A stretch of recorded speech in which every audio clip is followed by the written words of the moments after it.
ಕೆಲವೊಮ್ಮೊಮ್ಮೆ ನಮಗೆ ಮೇಕಪ್‌ನ ನೋಡಿದಾಗ ಶಾಕ್ ಆಗುತ್ತೆ. ಇಲ್ಲ ಪೇಂಟ್ ಹಚ್ಚಿರೋದ ಮುಖಕ್ಕೆ ಈ ಥರ ಅಂತ ಹೇಳಿ ನಮಗೆ ಶಾಕ್ ಆಗುತ್ತೆ. ನೋಡಿ ಈ ಥರ ಮೇಕಪ್ ಪಾಲಿಸಿ ಏನಂತ ಅಂದ್ರೆ ಲೆಸ್ ಇಸ್ ಆಲ್ವೇಸ್ ಮೋರ್.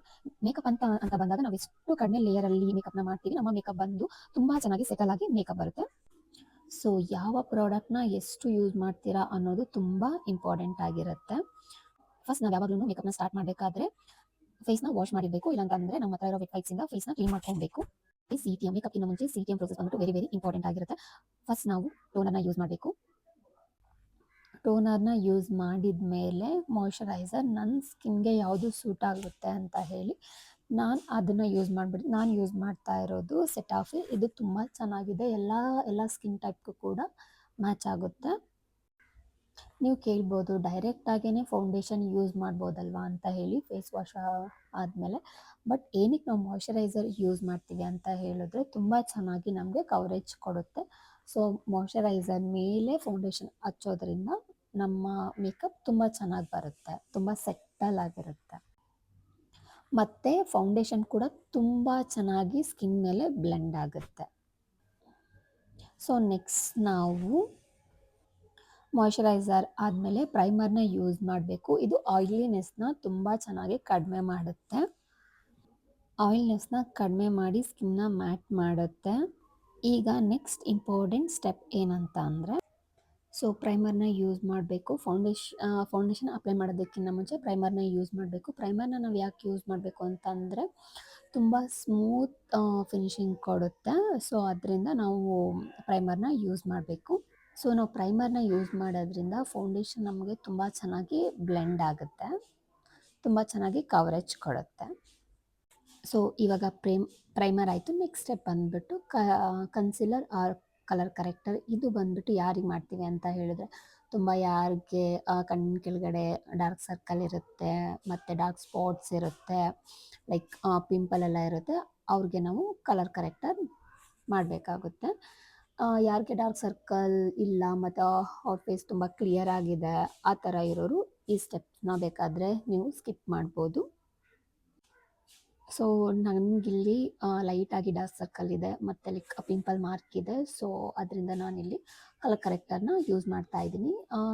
ಈ ಥರ ಇದ್ದಾಗ ನಾವು ಕಲರ್ ಕರೆಕ್ಟರ್ ಯೂಸ್ ಮಾಡಿ ಅದಾದಮೇಲೆ ಲೈಟಾಗಿ ಕನ್ಸಿಲರ್ನ ಯೂಸ್ ಮಾಡಿ ಮತ್ತು ನಾವು ಅದ್ರ ಮೇಲೆ ಫೌಂಡೇಶನ್ನ ಅಪ್ಲೈ ಮಾಡಿದ್ರೆ ಮೇಕಪ್ ನಮಗೆ ತುಂಬ ಚೆನ್ನಾಗಿ ಬರುತ್ತೆ. ನಾವೇನಾದರೂ ಸ್ಕಿಪ್ ಮಾಡಿ ಹಾಗೇ ಡೈರೆಕ್ಟಾಗಿ ಫೌಂಡೇಶನ್ ಅಪ್ಲೈ ಮಾಡಿದ್ರೆ ಮೇಕಪ್ ಕೇಕಿ ಆಗೋ ಚಾನ್ಸಸ್ ಇರುತ್ತೆ, ಇಲ್ಲ ಅಂದರೆ ಗ್ರೇ ಆಗಿ ಕೂಡ ಟರ್ನ್ ಆಗುತ್ತೆ. ಸೊ ಬೆಸ್ಟ್ ನಾವು ಯಾವಾಗ್ಲೂ ಕಲರ್ ಕರೆಕ್ಟರ್ ಮಾಡಿ ಫೌಂಡೇಶನ್ನ ಅಪ್ಲೈ ಮಾಡಿ. ಸೊ ನನಗಿಲ್ಲಿ ಪಿಂಪಲ್ ಮಾರ್ಕ್ ಇರೋದ್ರಿಂದ ನಾನು ಬಂದ್ಬಿಟ್ಟು ಗ್ರೀನ್ ಕಲರ್ ಕರೆಕ್ಟರ್ನ ಯೂಸ್ ಮಾಡ್ತಾ ಇದ್ದೀನಿ. ಅದ್ರ ಮೇಲೆ ನಾನು ಕನ್ಸಿಲರ್ ಅಪ್ಲೈ ಮಾಡ್ತೀನಿ. ಸೊ ಇದರಿಂದ ನಮಗೆ ಸ್ವಲ್ಪ ಲೈಟಾಗಿ ಕಾಣುತ್ತೆ, ಅಷ್ಟೊಂದೇನು ತುಂಬ ಮಾರ್ಕ್ ಇದೆ, ಪಿಂಪಲ್ ಮಾರ್ಕ್ ಇದೆ ಅಂತ ಹೇಳಿ ಕಾಣಿಸಲ್ಲ. ನಾನಿಲ್ಲಿ ಕಲರ್ ಕರೆಕ್ಟರ್ ಮಾಡ್ಕೊಂಡಾದ್ಮೇಲೆ ಹೈ ಮೇಕಪ್ ಮಾಡ್ಕೊತಾ ಇದ್ದೀನಿ. ಫಸ್ಟ್ ನಾನು ಕನ್ಸಿಲರ್ನ ಹಚ್ಚಿ ಅದಾದಮೇಲೆ ನಾವು ಯಾವಾಗಲೂ ಲೈಟರ್ ಶೇಡ್ ಇರೋ ಕನ್ಸಿಲರ್ನ ಹೈ ಮೇಲೆ ಅಪ್ಲೈ ಮಾಡಬೇಕು. ಅದಾದಮೇಲೆ ಲೂಸ್ ಪೌಡರಿಂದ ಅದನ್ನು ಸೆಟ್ ಮಾಡ್ಕೊಬೇಕು. ಬ್ಲೆಂಡ್ ಮಾಡಿದ್ಮೇಲೆ ಲೂಸ್ ಪೌಡರಿಂದ ಸೆಟ್ ಮಾಡ್ಕೊಬೇಕು. ಆಮೇಲೆ ನಿಮ್ಮ ಹೈಗೆ ಯಾವ ಕಲರ್ ಮ್ಯಾಚ್ ಆಗುತ್ತೆ ಅದ್ರ ಮೇಲೆ ನೀವು ಹೈ ಮೇಕಪ್ ಮಾಡ್ಕೊಬೋದು. ನಾನಿಲ್ಲಿ ನನ್ನ ಸ್ಯಾರಿಗೆ ಮ್ಯಾಚ್ ಆಗೋ ಥರ ಪರ್ಪಲ್ ಕಲರ್ ಶೇಡನ್ನ ನಾನಿಲ್ಲಿ ಮೇಲೆ ಹೈ ಮೇಕಪ್ ಮಾಡ್ತಾಯಿದ್ದೀನಿ. ಬಟ್ ನಾನು ಇನ್ನು ಕಾಜಲ್ ಆಗಿರ್ಬೋದು, ಐಲೈನರ್ ಆಗಿರ್ಬೋದು, ಇನ್ನು ನಾನು ಕಂಪ್ಲೀಟಾಗಿ ಹೈ ಮೇಕಪ್ನ ಕಂಪ್ಲೀಟ್ ಮಾಡಿದ್ರೆ ಜಸ್ಟ್ ಐ ಶ್ಯಾಡೋ ಅಷ್ಟೇ ನಾನು ಅಪ್ಲೈ ಮಾಡಿದ್ದೀನಿ. ಲಾಸ್ಟಲ್ಲಿ ನಾನು ಹೈ ಮೇಕಪ್ನ ಕಂಪ್ಲೀಟ್ ಮಾಡ್ತೀನಿ ಫೌಂಡೇಶನ್ ಆದಮೇಲೆ. ಯಾವಾಗಾದರೂ ಅಷ್ಟೇ ನೀವೇನಾದರೂ ಸ್ಟಾರ್ಟಿಂಗ್ ಫೌಂಡೇಶನ್ ಹಾಕ್ತಾಯಿದ್ದೀರಾ ಅಂತ ಹೇಳಿದ್ರೆ ಯಾವಾಗ್ಲೂ ಸ್ವಲ್ಪ ಕಡಿಮೆ ಪ್ರಾಡಕ್ಟ್ನೇ ಅಪ್ಲೈ ಮಾಡಿ. ಸುಮ್ಮನೆ ತುಂಬ ಜಾಸ್ತಿ ಫೌಂಡೇಶನ್ ಹಚ್ಚಿದ್ರೆ ನಿಮಗೆ ಆಮೇಲೆ ತುಂಬ ಅದು ಗ್ರೇ ಆಗಿ ಟರ್ನ್ ಆಗುತ್ತೆ. ಸೊ ನೀವು ಕಡಿಮೆ ಪ್ರಾಡಕ್ಟ್ ತೊಗೊಂಡು ಅಪ್ಲೈ ಮಾಡೋದ್ರಿಂದ ನಿಮಗೆ ಆಮೇಲೆ ಏನಾದರೂ ಇನ್ನೂ ಬೇಕು ಅಂತ ಅಂದರೆ ಇನ್ನೂ ಸ್ವಲ್ಪ ನೀವು ಎಕ್ಸ್ಟ್ರಾ ಫೌಂಡೇಶನ್ ಹಚ್ಬೋದು. ಸ್ಟಾರ್ಟಿಂಗೇನೆ ಏನಾದ್ರೂ ಜಾಸ್ತಿ ಫೌಂಡೇಶನ್ ತೊಗೊಂಡ್ರೆ ಅದು ಗ್ರೇ ಆಗಿ ಕೂಡ ಕನ್ವರ್ಟ್ ಆಗುತ್ತೆ, ಇಲ್ಲ ಕೇಕಿ ಆಗು ಕೂಡ ಕಾಣುತ್ತೆ. ನಾನು ಫೌಂಡೇಶನ್ನ ಬ್ರಷಲ್ಲಿ ಒಂದ್ಸಲ ಬ್ಲೆಂಡ್ ಮಾಡ್ಕೊಂಡು ಮತ್ತೆ ನಾನು ಬ್ಯೂಟಿ ಬ್ಲೆಂಡರಿಂದನೂ ಕೂಡ ಬ್ಲೆಂಡ್ ಮಾಡ್ಕೊಂತೀನಿ. ಆವಾಗ ನಮಗೆ ತುಂಬಾ ನೀಟಾಗಿ ಫಿನಿಶಿಂಗ್ ಸಿಗುತ್ತೆ. ಮತ್ತೆ ತುಂಬಾ ಸಟಲ್ ಆಗಿ ಕೂಡ ಮೇಕಪ್ ಕಾಣುತ್ತೆ. ನಾನಿವಾಗ ಇಲ್ಲಿ ನೋಸ್‌ನ ಕಾಂಟೂರಿಂಗ್ ಮಾಡ್ಕೊತಾ ಇದ್ದೀನಿ. ಸೊ ಇದರಿಂದ ನಮ್ಗೆ ಏನು ಯೂಸ್ ಅಂತ ಹೇಳಿದ್ರೆ ನೋಸ್ ತುಂಬ ಶಾರ್ಪ್ ಆಗಿ ಕಾಣುತ್ತೆ. ಸೊ ಯಾರಿಗೆ ಬೇಕು ಅಂತ ಅನ್ಸುತ್ತೆ ಅವ್ರು ಕೂಡ ನೋಸ್ ಕಾಂಟೂರಿಂಗ್ ಮಾಡ್ಕೊಬೋದು.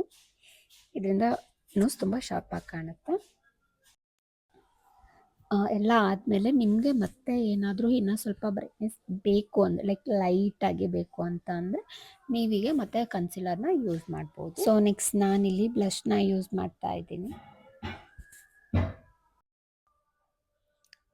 ಮೇಕಪ್ ಫುಲ್ ಕಂಪ್ಲೀಟ್ ಆದಮೇಲೆ ನಾನಿವಾಗ ಮೇಕಪ್ನ ಲೂಸ್ ಪೌಡರಲ್ಲಿ ಲಾಕ್ ಮಾಡ್ತಾ ಇದ್ದೀನಿ. ಇನ್ಸ್ಟೆಡ್ ಆಫ್ ನಾವು ಕಾಂಪ್ಯಾಕ್ಟ್ ಪೌಡರ್ ಕೂಡ ಯೂಸ್ ಮಾಡ್ಬೋದು. ಬಟ್ ಕಾಂಪ್ಯಾಕ್ಟ್ ಪೌಡರು ಯೂಸ್ ಮಾಡೋದು ಅದು ಬಂದುಬಿಟ್ಟು ಆಯಿಲಿ ಸ್ಕಿನ್ಗೆ ತುಂಬ ಚೆನ್ನಾಗಿರುತ್ತೆ. ಲೂಸ್ ಪೌಡರ್ ಬಂದುಬಿಟ್ಟು ಆಲ್ ಟೈಪ್ ಆಫ್ ಸ್ಕಿನ್ಗೂ ಕೂಡ ನಾವು ಯೂಸ್ ಮಾಡ್ಬೋದು. ತುಂಬ ಚೆನ್ನಾಗಿರುತ್ತೆ. ಸೊ ನಾನು ಇಲ್ಲಿ ಲೂಸ್ ಪೌಡರ್ನ ಯೂಸ್ ಮಾಡ್ತಾ ಇದ್ದೀನಿ ಮೇಕಪ್ನ ಲಾಕ್ ಮಾಡೋದಕ್ಕೆ. ಯಾವಾಗ್ಲೂ ಲಿಪ್ಸ್ಟಿಕ್ ಆಗೋದಕ್ಕಿಂತ ಮುಂಚೆ ಲಿಪ್ ಲೈನರಿಂದ ಡ್ರಾ ಮಾಡಿ ಅದಾದಮೇಲೆ ಲಿಪ್ಸ್ಟಿಕ್ ಹಚ್ಚಬೇಕು.